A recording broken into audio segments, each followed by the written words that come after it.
Hi everyone, it's John Mitchell and this is the last video for Unit 3, which is looking at ethics and social responsibility in the management of operations. We've covered ethics and social responsibility plenty of times before in previous videos, so I'm not going to go into that, but what we're going to look at is different issues that can arise in operations. And how I've done it is I'm just broken down the operations system. So we're going to look at different issues in each of the areas of the inputs, processes and outputs. Now, as we go through this, I want you to be thinking about each issue and whether that can fit into any of the four key areas of facilities, materials, quality and technology, because they can ask, and often they ask about ethics and social responsibility in terms of inputs, processes and outputs, but they can also ask about ethics and social responsibility for issues for materials management or for quality management or facilities and technology as well. So just be thinking as each issue, just be thinking, well, does this fit in with a facilities type of issue? Does it fit in with materials? Does it fit in with quality, etc.? So let's get into it. We're going to go through the inputs first. And the first issue is through procurement, which is obtaining your materials, where you obtain your materials from. And we want to ensure that suppliers are ethical and socially responsible. We don't want to be, as an organisation, supporting organisations that don't behave in an ethical or socially responsible manner. Fair dealing with suppliers, that can be an ethical issue where making sure you have prompt payments, good strong relationships. If you're negotiating in good faith, those type of things. Purchasing supplies locally, which is obviously helping support the local economy, but also if you're obtaining your materials or your supplies from overseas, then that can become an environmental issue because it can increase the pollution that is created throughout the supply chain. Environmentally sustainable inputs, trying to make sure, again, minimize the impact on the environment, and energy efficient facilities, which obviously can be a facilities issue, where it might be a place like Google where they use lots of energy from solar energy, and BMW, for example, use methane gas to power a large percentage of their plant. So those are some issues that arise. Now be thinking about the positives and negatives. Obviously, the positive is pretty straightforward, but negatives in terms of cost and time, effect on the business and those type of things as well, in case you have to discuss any of those particular issues. And processes, so we're into, remember, processes are all the activities that are turning or helping convert inputs into an output. And so we look here at efficient use of resources, so minimizing waste and those type of things.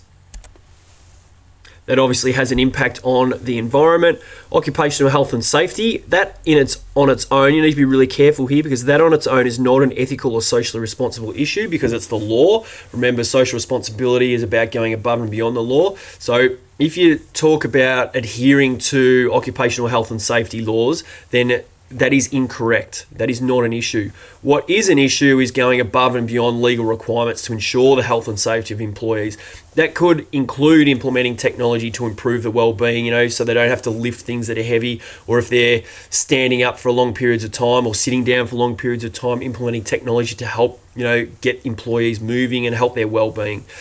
Training, again, just training isn't an ethical issue on its own, but investing in employees to ensure that all employees have access to training, that can become an ethical issue, and that's part of your processes, to invest in your employees, show that you want them to improve, rather than just if they're not up to scratch, removing them from the organization and getting in a whole bunch of new employees. It's saying, well, no, we've employed you, we value what you do for the organization, we want you to improve, and so we're going to spend the time and money to actually invest in the training, and also make sure that it's having access, all employees have access to that type of training. Outsourcing of processes, so when we outsource processes, a social responsibility issue is, if you're outsourcing them overseas, technically, well, what we want to do is try and keep processes in Australia, so we're employing Australians. Now for the outputs, so we're looking at quality. So often this is an area that students struggle with, actually, before we move on, that they sort of struggle with, all right, well, isn't social responsibility about how we get our materials and how we use our materials and those type of things? And they struggle with this area in terms of the outputs. So first of all, with ethics and social responsibility, we can look at quality.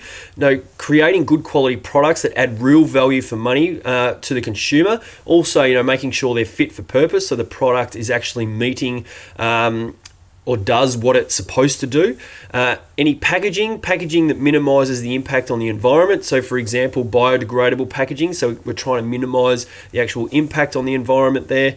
And also honest marketing is a really common one that's used in this area. So being honest about the good or service that's being produced, truthful information, giving, not telling, if you're making a product that isn't this extreme high quality product, it still has to obviously be fit for purpose and of merchantable quality. However, being truthful with that information, not telling the consumers in your marketing material that it's something that it's not. So being really open and honest with your marketing can be a ethical and social responsibility issue for the outputs. So that's it for Unit 3.